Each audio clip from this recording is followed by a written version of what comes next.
আসসালামু আলাইকুম। এটিএন বাংলা সংবাদে সবাইকে স্বাগত জানাচ্ছি। আমি নাইম ফাতুম মুবিন। শুরুতে বিআরবি কেবলস সংবাদ শিরোনাম। জীবন মৃত্যুর সন্ধিক্ষণে খালেদা জিয়া উন্নত চিকিৎসার দাবিতে শনিবার সারা দেশে গণ অনশন। বিদেশে পাঠানোর সুযোগ নেই জানালেন আইনমন্ত্রী। সার্চ কমিটির মাধ্যমে সব দলের কাছে গ্রহণযোগ্য নির্বাচন কমিশন গঠনের সুপারিশ সুজনের।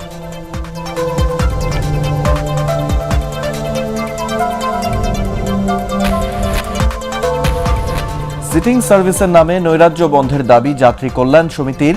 বাসে অর্ধেক ভাড়ার দাবিতে রাজধানীতে শিক্ষার্থীদের সড়ক অবরোধ।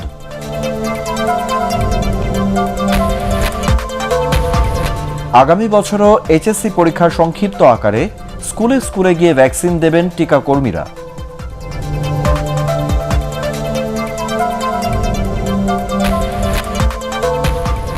এবং ফেসবুক অপব্যবহারের অভিযোগ, মার্ক জাকারবার্গ, বিটিআরসির চেয়ারম্যান ও স্বরাষ্ট্র সচিব সহ 5 জনকে লিগ্যাল নোটিশ।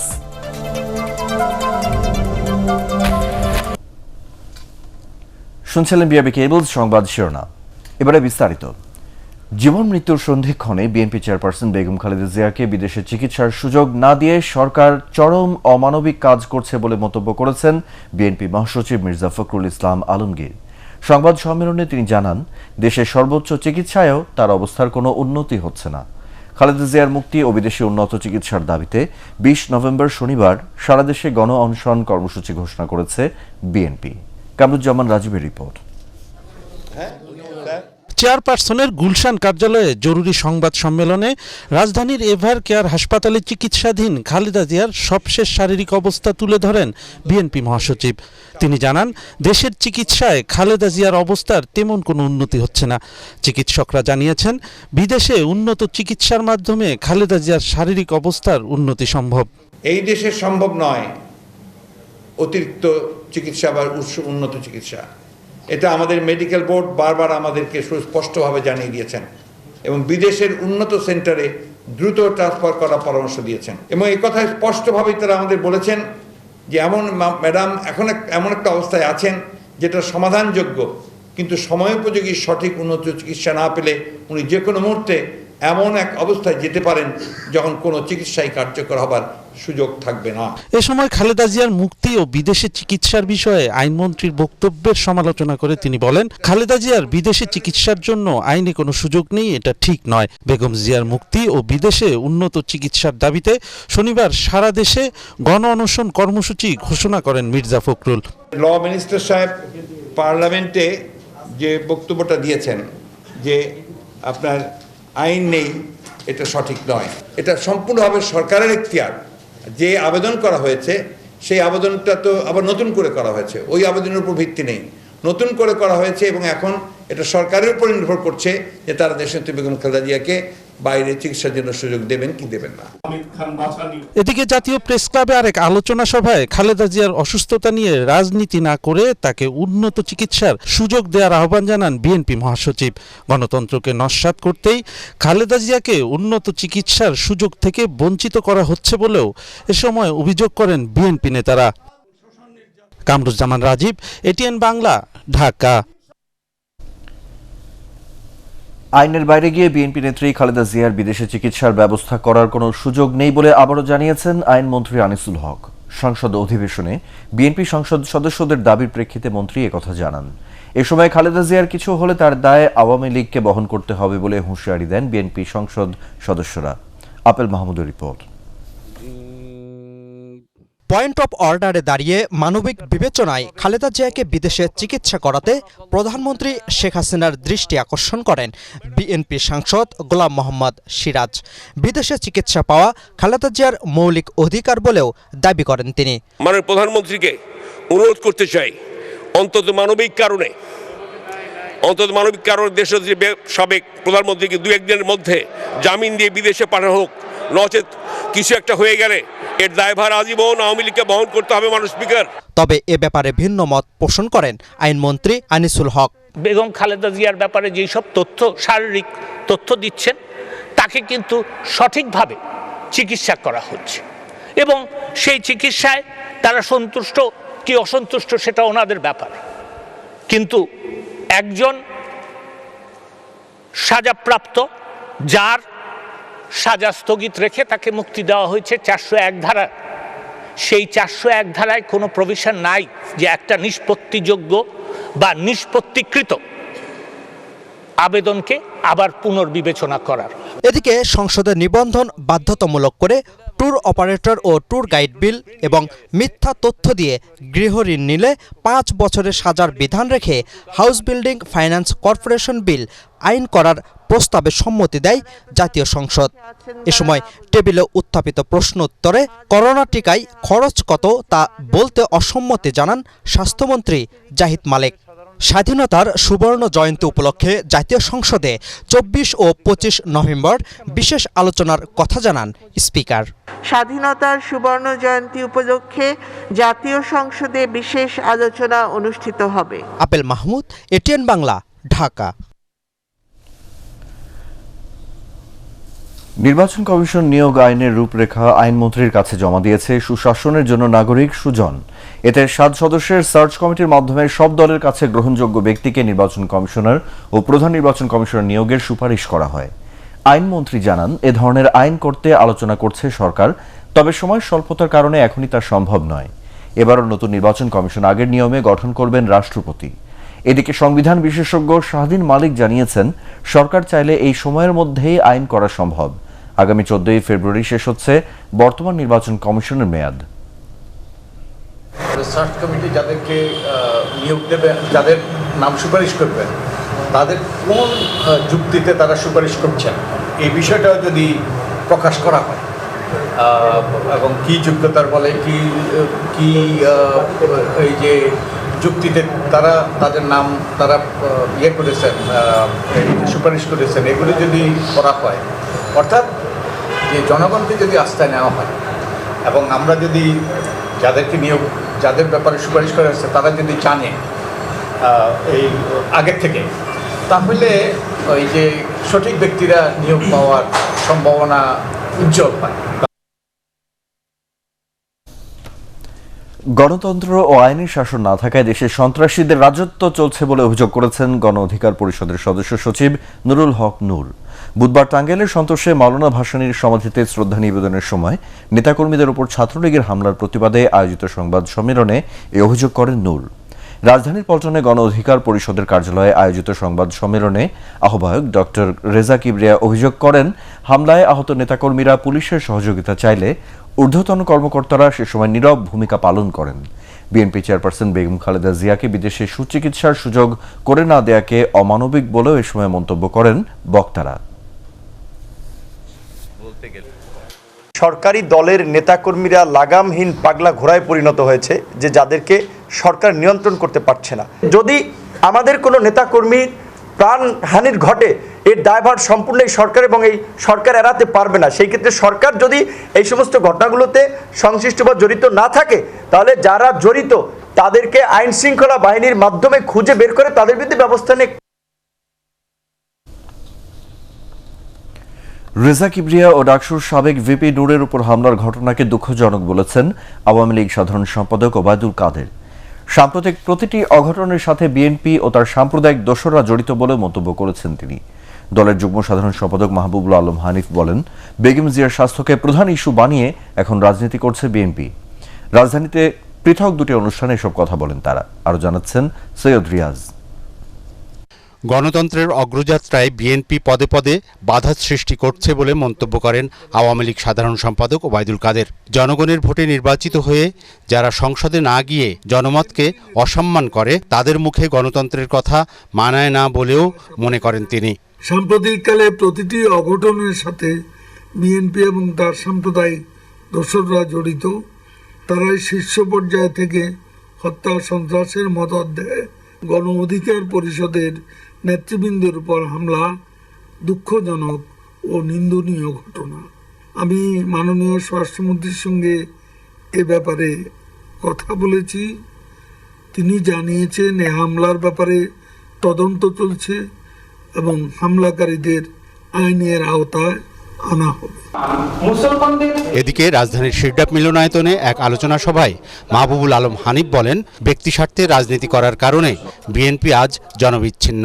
বঙ্গবন্ধুর শাহাদত বার্ষিকীতে বেগম খালেদা জিয়ার ফেক জন্মদিন, মিথ্যা জন্মদিন ঘোষণা করে উৎসব করে একটা প্রতিহিংসার মানসিকতা পোষণ করেছেন। শিক্ষা না থাকলে তার মধ্যে যে মানবতা বোধ থাকে না, সেটা বেগম খালেদা জিয়া বারবার সেটা প্রমাণ করেছিলেন। সম্প্রতি ইউনিয়ন পরিষদ নির্বাচনে দলীয় প্রার্থীদের বিপক্ষে অবস্থানকারী ও মদতদাতাদের বিরুদ্ধে ব্যবস্থা নেওয়া হবে বলেও জানান আওয়ামী লীগ নেতারা। সৈয়দ রিয়াজ, এটিএন বাংলা, ঢাকা।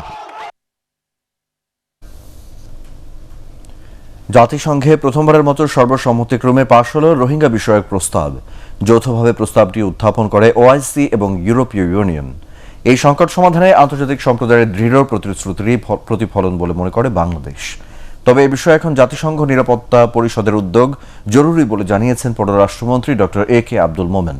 একরামুল হক সাইমের রিপোর্ট।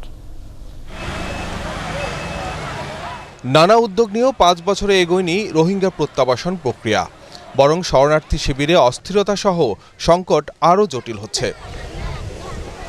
তবে এবার জাতিসংঘে প্রস্তাব পাশের মাধ্যমে রোহিঙ্গা সংকট দেশ বা আঞ্চলিকতা ছাপিয়ে আন্তর্জাতিক ইস্যু হিসাবে শক্তভাবে গণ্য হল।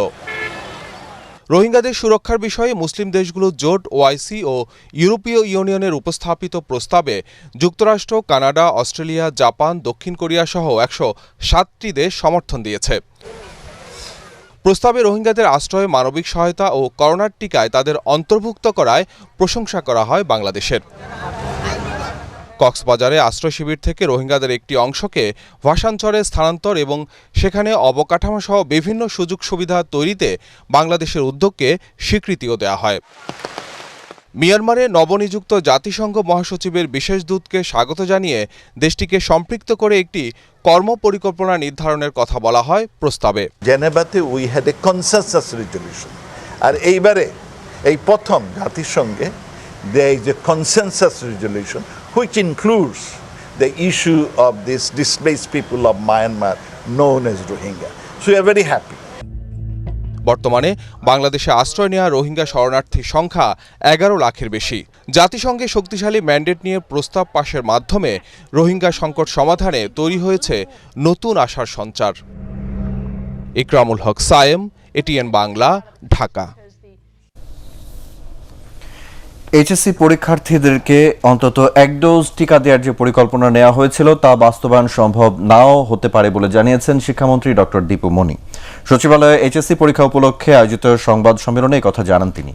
আগামী বছরও এইচএসসি পরীক্ষার সংক্ষিপ্ত আকারে এবং নির্দিষ্ট সময়ের পরে অনুষ্ঠিত হবে বলে জানান মন্ত্রী। ফজলুর রাব্বি রিপোর্ট। আসন্ন এইচএসসি পরীক্ষা উপলক্ষে সচিবালয়ের সংবাদ সম্মেলনে ডাক্তার দীপু মনি জানান, করোনা মহামারীর কারণে সংক্ষিপ্ত সিলেবাসে হচ্ছে এবারের উচ্চ মাধ্যমিক ও সমমানের পরীক্ষা। শ্রেণীকক্ষে পাঠদান বিঘ্ন হলেও গত বছরের চেয়ে এবার বেশি পরীক্ষার্থী এইচএসসি ও সমমানের পরীক্ষা অংশ নিচ্ছে বলে জানান মন্ত্রী। মোট পরীক্ষার্থী 13,99,690 জন। এরই মধ্যে নেওয়া হয়েছে স্বাস্থ্যবিধি মানা সহ প্রশ্নপত্র ফাঁস রোধে সব ধরনের ব্যবস্থা। প্রশ্নপত্র ফাঁস রোধে 25 নভেম্বর থেকে 3রা ডিসেম্বর পর্যন্ত সকল কোচিং সেন্টার বন্ধ থাকবে বলে জানান শিক্ষামন্ত্রী। কিন্তু যেহেতু আমরা দেখেছি যে কখনো কখনো কোচিং সেন্টারগুলোকে ভিত্তি করেই কিছুটা এই প্রশ্নপত্র ফাঁস করবার একটা অপচেষ্টা কিংবা গুজব ছড়াবার একটা অপচেষ্টা কখনো কখনো দেখা যায় যে একটা যোগসূত্র থাকে। সেই কারণে আমরা সকল ধরনের কোচিং সেন্টারকেই আমরা এই সময়টা বন্ধ রাখবার জন্য নির্দেশনা দিয়েছি এবং আজকেও যে আমাদের আইন শৃঙ্খলা রক্ষাকারী বাহিনীর সঙ্গে আমাদের যে সভা হয়েছে সেখানেও আমরা এই নির্দেশনাটি দিয়েছি। তবে শিক্ষামন্ত্রী জানান, পরীক্ষার আগে শিক্ষার্থীদের অন্তত 1 ডোজ করোনার টিকা দেওয়ার যে পরিকল্পনা নেওয়া হয়েছিল তা বাস্তবায়ন সম্ভব নাও হতে পারে। মাননীয় প্রধানমন্ত্রীর দিক নির্দেশনায় আমরা এইচএসসি পরীক্ষার্থীদেরকে তাদের পরীক্ষার আগে অন্তত পক্ষে 1 ডোজ টিকা দেবার চেষ্টাটা করছি। সেটাও এখনো ওই যে সব জেলায় সম্ভব হচ্ছে না, কতদূর পারবো আমরা এখনো জানি না, কিন্তু আমরা চেষ্টা করছি যতদূর পারা যায়। যত বেশি সংখ্যক হবে তত বেশি কিন্তু সংক্রমণের একেবারে সম্ভাবনা যেটুকুও থাকে, যদিও স্বাস্থ্যবিধি মানা হচ্ছে তারপরেও সেটাও কিছুটা কমবে। অতিমারির কারণে আগামী বছরও এইচএসসি পরীক্ষার সময় পেছানো হবে বলে জানান শিক্ষামন্ত্রী। ফজলে রাব্বি, এটিএন বাংলা, ঢাকা। স্কুলে স্কুলে গিয়ে শিগগিরই 12 থেকে 17 বছর বয়সী শিক্ষার্থীদের করোনার টিকা দেওয়া হবে বলে জানিয়েছেন স্বাস্থ্যমন্ত্রী জাহিদ মালেক। রাজধানীর মহাখালীতে ওষুধ প্রশাসন অধিদপ্তর আয়োজিত অনুষ্ঠানে তিনি বলেন, এজন্য স্বাস্থ্যকর্মীদের টিম করে প্রশিক্ষণ দেওয়া হচ্ছে। করোনা প্রতিরোধে দেশে প্রায় 9 কোটি ডোজ টিকা দেওয়া হয়েছে বলেও জানান মন্ত্রী। অনুষ্ঠানে অটোমেটেড ড্রাগ লাইসেন্সিং ও রিনিউয়াল সিস্টেমের উদ্বোধন করেন স্বাস্থ্যমন্ত্রী। সমস্ত স্কুলে কেন্দ্র নাই, আমরা স্থাপন করি নাই। আমরা তো এখানে 18টা না 20টা কেন্দ্র করা হয়েছে। আমরা এখন প্ল্যান করেছি ওই স্কুলে আমাদের টিম চলে যাবে, ওই স্কুলে যায় টিকা দিবে। এখন পদ্ধতি হলো একটা স্কুলে 5টা স্কুল থেকে ছাত্র আসবে, সেখানে একটু নিবন্ধনের সমস্যা হচ্ছে, আনার সমস্যা হচ্ছে, সেই জন্য আমরা সিদ্ধান্ত নিয়েছি টিম নিয়ে ওই সমস্ত স্কুলে নিয়ে যাবে এবং টিকা দেবে, যাতে সমস্যাটা আর না হয়। এইচএসসি পরীক্ষার আগে পরীক্ষার্থীদের ভ্যাকসিনেশনের আওতায় আনতে সারা দেশে চলছে করোনা টিকা দেয়া কার্যক্রম। নিবন্ধন ছাড়াই স্বল্প সময়ে এইচএসসি পরীক্ষার রেজিস্ট্রেশন এবং জন্ম নিবন্ধন কার্ড দেখিয়ে টিকা নিতে পেরে সন্তুষ্ট শিক্ষার্থীরা। পরীক্ষার আগে শিক্ষার্থীদের সুরক্ষা নিশ্চিতে এমন উদ্যোগের প্রশংসা করেছেন শিক্ষক, শিক্ষার্থী ও অভিভাবকরাও। আরও জানাচ্ছেন শফিকুল ইসলাম শামীম। 2রা ডিসেম্বর সারা দেশে শুরু হচ্ছে এইচএসসি পরীক্ষা। পরীক্ষার্থীদের সুরক্ষায় সরকারের আরেকটি বিশেষ উদ্যোগ, সরাসরি কেন্দ্রে এসে করোনার টিকা নেয়ার ব্যবস্থা। সুরক্ষা অ্যাপসে আবেদন ছাড়াই শুধু পরীক্ষার রেজিস্ট্রেশন ও জন্ম নিবন্ধন কার্ড দেখিয়ে টিকা নিতে পারছে শিক্ষার্থীরা। এক্ষেত্রে কেন্দ্রে আসার পরও কোনো ধরনের নিবন্ধন করতে হচ্ছে না তাদের। তবে পরবর্তী সময়ে কলেজের তালিকা অনুযায়ী শিক্ষার্থীদের টিকার তথ্য সংরক্ষণ করা হবে। ফার্স্ট ডোজ আর সেকেন্ড ডোজের ডেট লিখে তারপর আমরা দিয়ে দিচ্ছি, তারা টিকা দিয়ে চলে যাচ্ছে। বার্থ সার্টিফিকেট আর 2 কপি হচ্ছে আমাদের রেজিস্ট্রেশন কার্ড, এটাই, আর কিছুই লাগছে না। মানে ইজি প্রসেসে ডোজটা দেওয়া হয়েছে, যা কোনো ঝামেলাদায়ক হয়নি আমাদের স্টুডেন্টদের ক্ষেত্রে। সুষ্ঠু ব্যবস্থাপনার মধ্য দিয়ে এইচএসসি পরীক্ষার্থীদের টিকা কার্যক্রম সম্পন্ন করতে রাজধানীর শিক্ষা প্রতিষ্ঠানগুলো রয়েছে তৎপর। যারা এইচএসসি পরীক্ষার্থী তাদেরকে আমরা প্রায়োরিটি বেস টিকাগুলো দিচ্ছি। বাচ্চাদের মাঝেও স্বতঃস্ফূর্ততা আছে, শিক্ষকদের মাঝে কর্মস্পৃহতা আছে। সরকারের এই ব্যবস্থাপনা আমরা তাদেরকে সবাইকে ধন্যবাদ জানাই। আমি আশা করি যে এই টিকাদান কর্মসূচির মাধ্যমে আমরা সুন্দর ভবিষ্যৎ গড়ে তুলতে পারব। ভয় আতঙ্ক কাজ করলেও পরীক্ষার আগ মুহূর্তে স্বল্প সময়ে টিকা পেয়ে আনন্দিত পরীক্ষার্থীরাও। পরীক্ষা দিতে যাব, আমাদের অনেকের গ্যাদারিং হবে, তো জায়গাতে একটু সুরক্ষা পাইলাম। কলেজ থেকে দেওয়াতে কোনো ঝামেলা আমাকে কিছু করতে হয় নাই, কলেজ থেকে রেজিস্ট্রেশন করে আমাকে দিয়ে দিচ্ছে। যেহেতু আমাদের গণহারে একটা পরীক্ষা হবে, সেখানে ভ্যাকসিন যাওয়াটা জরুরি ছিল। গভর্নমেন্ট এটা খুব একটা ভালো ডিসিশন নিয়েছে। 15 নভেম্বর থেকে রাজধানীর 7টি কেন্দ্র সহ দেশের বিভিন্ন এলাকায় শুরু হয়েছে এইচএসসি পরীক্ষার্থীদের করোনার টিকা কার্যক্রম। বয়স্ক কিংবা শিক্ষার্থী সবাইকে টিকার আওতায় আনতে সরকার যে উদ্যোগ নিয়েছে, তারই ধারাবাহিকতায় এইচএসসি পরীক্ষার্থীদের খুব সহজ পদ্ধতিতে টিকার আওতায় আনা হচ্ছে। এজন্য সন্তুষ্ট শিক্ষার্থী এবং অভিভাবকরা। শফিকুল ইসলাম শামীম, এটিএন বাংলা, ঢাকা। বাসে অতিরিক্ত ভাড়া আদায় এবং সিটিং সার্ভিসের নামে নৈরাজ্য বন্ধের দাবি জানিয়েছে যাত্রী কল্যাণ সমিতি। ঢাকা রিপোর্টার্স ইউনিটিতে সংবাদ সম্মেলনে সংগঠনের মহাসচিব মোজাম্মেল হক চৌধুরী বলেন, ভাড়ার তালিকা প্রদর্শন না করে এখনও আদায় করা হচ্ছে বাড়তি টাকা। অনেক রুটে বাস সার্ভিস বন্ধ রেখে যাত্রীদের জিম্মি করে মালিক শ্রমিকরা বেশি ভাড়া আদায়ের নতুন পায়তারা করছেন বলেও এ সময় তিনি অভিযোগ করেন। সংবাদ সম্মেলনে বাসে ভাড়ার তালিকা স্থায়ীভাবে লাগানোর ব্যবস্থা করা সহ 13 দফা দাবি তুলে ধরে যাত্রী কল্যাণ সমিতি।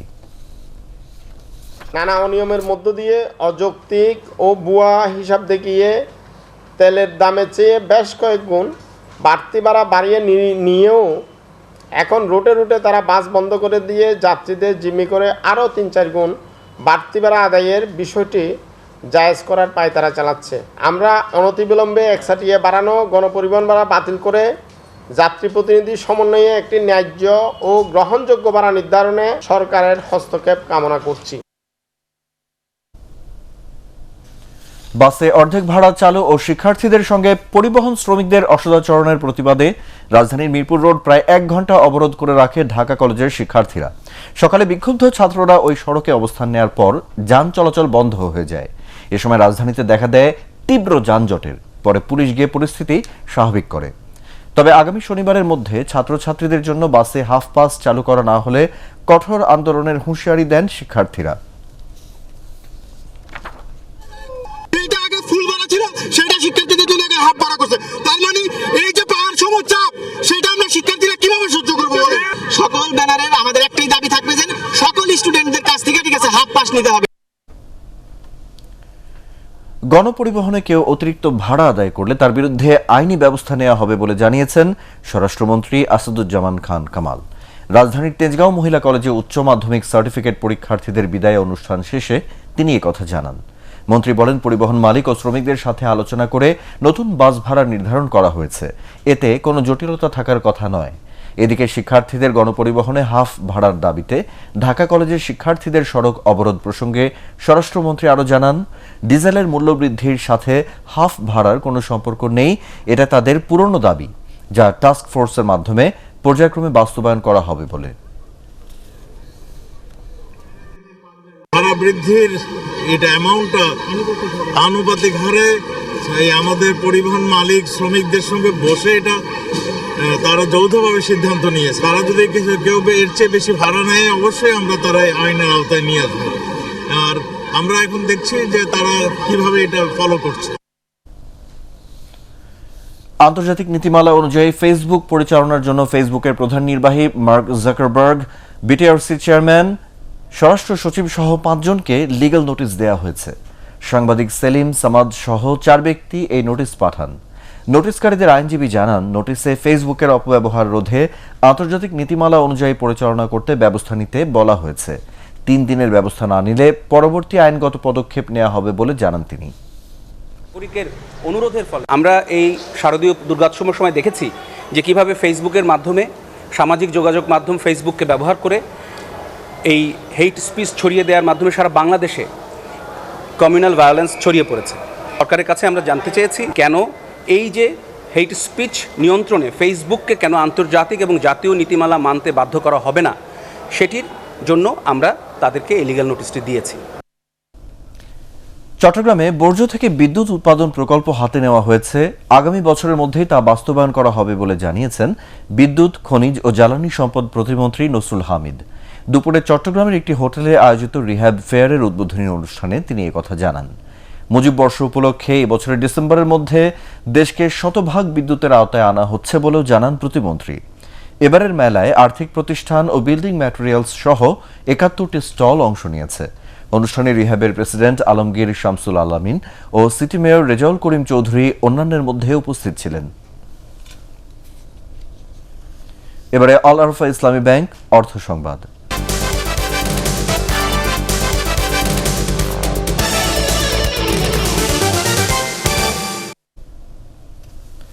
বরিশালের মুলাদিতে এনআরবিসি ব্যাংকের শাখা উদ্বোধন করা হয়েছে।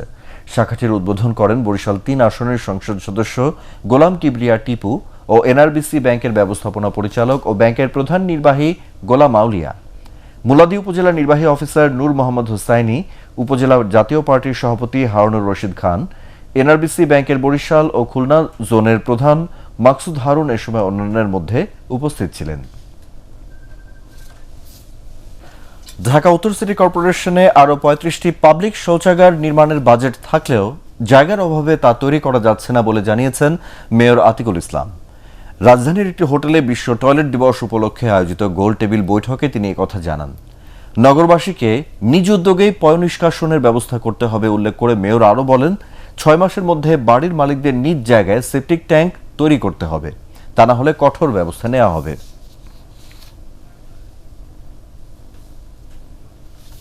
এ পর্যায়ে সন্ধানী লাইফ ইন্স্যুরেন্স বাণিজ্য সংবাদ।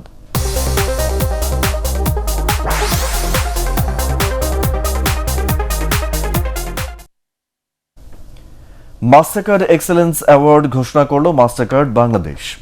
বাংলাদেশে ব্যবসায়িক কার্যক্রমের 30 বছর পূর্তি উপলক্ষে এবং প্রতিষ্ঠানটির শীর্ষ পার্টনার ব্যাংক, ফিনান্সিয়াল ইনস্টিটিউশন এবং মার্চেন্টদের স্বীকৃতি জানাতে এই পুরস্কার। রাজধানীতে আয়োজিত অনুষ্ঠানে বিজয়ীদের নাম ঘোষণার সাথে উদযাপন করা হয় স্বাধীনতার 50 বছর পূর্তি। অনুষ্ঠানে প্রধান অতিথি ছিলেন পরিকল্পনা মন্ত্রী এম এ মান্নান। বিশেষ অতিথি ছিলেন বাংলাদেশ ব্যাংকের নির্বাহী পরিচালক মোহাম্মদ খুরশিদ আলম। এছাড়াও অনুষ্ঠানে গেস্ট অব অনার হিসেবে উপস্থিত ছিলেন মার্কিন দূতাবাসের চার্জ d'affaires হেলেন লাফেইভ। এবারে বাংলাদেশ পাকিস্তান টি-20 সিরিজের খবর।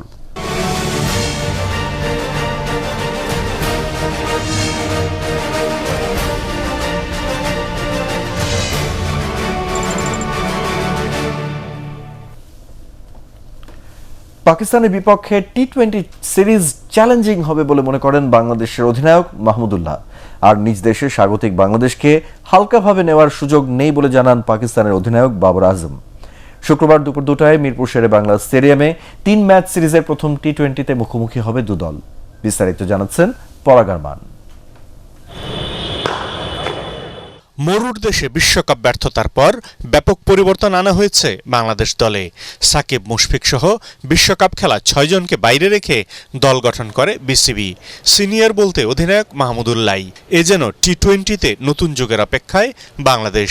নবীন এই দলকে নিয়ে পাকিস্তানের বিপক্ষে চাপে নেই বলে জানান অধিনায়ক। সিরিজটি চ্যালেঞ্জিং হবে বলেই মনে করেন মাহমুদুল্লাহ। চ্যালেঞ্জিং হবে মানে আমরা আমাদের batting, bowling, fielding we have to be like very aware about everything এবং সবকিছুই স্কিল লেভেলে আমাদের খুব ভালোভাবে এক্সিকিউট করতে হবে because they have some brilliant batsmen, brilliant bowlers.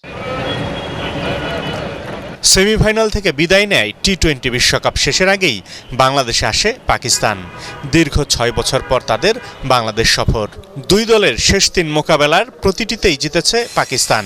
জয়ের ধারা অব্যাহত রাখতে উইকেট ধরে রেখে শেষ দিকে রান তোলায় মনোযোগী হবেন বলে জানান পাকিস্তানের অধিনায়ক বাবর আজম। कॉन्फिडेंस में और जो हमें मोमेंटम मिला और जो हमारी स्ट्रेंथ है उसी पे रहेंगे और कोशिश करेंगे जो जिस तरह की क्रिकेट हमने वर्ल्ड कप में खेली है उसी को कंटिन्यू करें। তবে শেরেবাংলা জাতীয় ক্রিকেট স্টেডিয়ামে পাকিস্তানের বিপক্ষে জয় পরাজয় সমান 2টি করে টাইগারদের। আর পাকিস্তানের বিপক্ষে এ মাঠে খেলা শেষ 2টি ম্যাচেই জয় পায় স্বাগতিকরা। এই বিষয়টি আশাবাদী করছে মাহমুদুল্লাহর দলকে। পরাগ আরমান, এটিএন বাংলা, ঢাকা। এ পর্যায়ে পার্টেক্স খেলার খবর।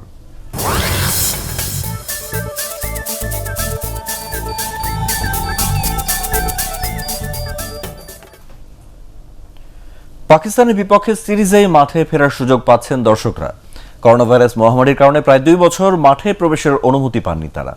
সবশেষ 2020 সালের মার্চে জিম্বাবুয়ে সিরিজে মাঠে গিয়ে খেলা দেখেন দর্শকরা। অবশেষে পাকিস্তান সিরিজে দর্শক প্রবেশের অনুমতি দিয়েছে বাংলাদেশ ক্রিকেট বোর্ড বিসিবি। টিকেটের জন্য মিরপুরের ইনডোর স্টেডিয়ামে ভোর থেকে লাইনে দাঁড়ান ক্রিকেট প্রেমীরা। অপেক্ষার পর টিকিট পাওয়াদের মধ্যে ছিল প্রশান্তির হাসি, আর না পাওয়ারা করেছেন কালোবাজারির অভিযোগ। 2টা টিকিট দিয়েছিলাম, একটা পাইছি। হ্যাঁ, টিকিট পাইছি, অনেক কষ্ট হয়েছে, যে 2টা টিকিট পাইছি, অনেক খুশি। আমরা বলতেছি স্টুডেন্ট লাইফে কোনো আলাদা কোনো সুযোগ সুবিধা নেই। কিছু কিছু অসাধু মানুষরা 100 টাকার 150 টাকার টিকিট ডাবল দামে বিক্রি করছে এখান থেকে কিনে নিয়ে। চট্টগ্রামে জহুর আহমেদ চৌধুরী স্টেডিয়ামে যেন চলছে ভাঙা গড়ার খেলা। ফ্লাইওভার নির্মাণ করতে গিয়ে ভাঙা পড়েছে ইনডোর সহ স্টেডিয়ামের মূল ফটকও। তাতে বেড়েছে নিরাপত্তা ঝুঁকি। তার সাথে নতুন ইনডোর নির্মাণের কাজে ধীর গতি থাকায় এবারও কোনো দল পাবে না ইনডোর সুবিধা। তবে এসব কথা মানতে নারাজ ভেন্যু ম্যানেজার। চট্টগ্রাম থেকে আরো জানাচ্ছেন সৈয়দ তামিম মাহমুদ। 2004 সালে আইসিসির অনূর্ধ্ব 19 বিশ্বকাপ আসর দিয়ে যাত্রা শুরু করে জহুর আহমেদ চৌধুরী স্টেডিয়াম। এরপর 2006 সালে শ্রীলঙ্কার বিপক্ষে ওয়ানডে ও টেস্ট ম্যাচ আয়োজনের মধ্য দিয়ে আন্তর্জাতিক ভেন্যুর মর্যাদা পায় দেশের লাকি এই গ্রাউন্ড। এখানে যে ইনডোর ছিল, পতেঙ্গা রিং রোড প্রকল্পের ফ্লাইওভার নির্মাণের জন্য ভাঙা পড়ে তা। তারপর স্টেডিয়াম কমপ্লেক্সে নতুন আধুনিক ইনডোর তৈরির প্রকল্প নেওয়া হয় 2019 সালে। গেল বছরের প্রথম কোয়ার্টারে এটির নির্মাণ কাজ শেষ হওয়ার কথা থাকলেও এখনও ধীরলয়ে চলছে এর কাজ। বাংলাদেশে কিন্তু এখন এত বড় আঙ্গিকে কোনো ইনডোর কমপ্লেক্সই নেই। মাস ক্রিকেটারদের জন্য তো করতে পারি না, আমরা সিলেক্টেড প্লেয়ারের জন্য ফ্যাসিলিটিগুলি গ্রো করতে হয়। এটা কোভিড যদি না হতো এটা শেষ হয়ে যেত। এটা আমার মনে হয় আগামী 6 মাস লাগবে, 6 মাসের মধ্যে কমপ্লিট হয়ে যাবে ইনশাল্লাহ। স্টেডিয়াম ঘেঁষে নির্মাণ করা ফ্লাইওভার ঝুঁকি বাড়াবে বলে মনে করছেন বিভাগীয় ক্রীড়া সংস্থার এই কর্মকর্তা। তবে তা আমলে নিচ্ছেন না ভেন্যু ম্যানেজার। এবং স্টেডিয়ামের সামনে দিয়ে একটা ড্রেসিং রুম থেকে এত কাছাকাছি 20-25 মিটার দূরত্বের কাছাকাছি এরকম একটা হাইওয়ে, এটা কিন্তু কল্পনাই করা যায় না। ফ্লাইওভারের পাশে যে ওয়ালটা হবে আমাদের স্টেডিয়ামের সাথে, ওইটা কিন্তু 20 ফিট উপরে থাকবে। ওইখান থেকে আমাদের ড্রেসিং রুম দেখার সুযোগই নেই। সাগরিকার এই মাঠে এখন পর্যন্ত খেলা হয়েছে 20টি করে টেস্ট, ওডিআই ও টি20। সৈয়দ তামিম মাহমুদ, এটিএন বাংলা, চট্টগ্রাম। শেষ করার আগে বিআরবি কেবল সংবাদ শিরোনামগুলো এক নজরে আরেকবার। জীবন মৃত্যুর সন্ধিক্ষণে খালেদা জিয়া, উন্নত চিকিৎসার দাবিতে শনিবার সারা দেশে গণ অনশন, বিদেশে পাঠানোর সুযোগ নেই জানালেন আইনমন্ত্রী। সার্চ কমিটির মাধ্যমে সব দলের কাছে গ্রহণযোগ্য নির্বাচন কমিশন গঠনের সুপারিশ সুজনের।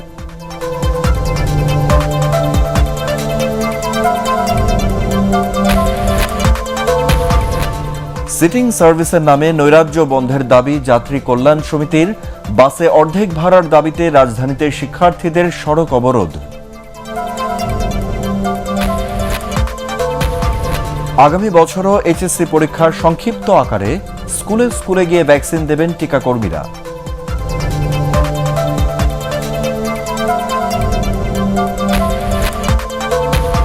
এবং ফেসবুক অপব্যবহারের অভিযোগ, মার্ক জাকারবার্গ, বিটিআরসির চেয়ারম্যান ও স্বরাষ্ট্র সচিব সহ 5 জনকে লিগ্যাল নোটিশ।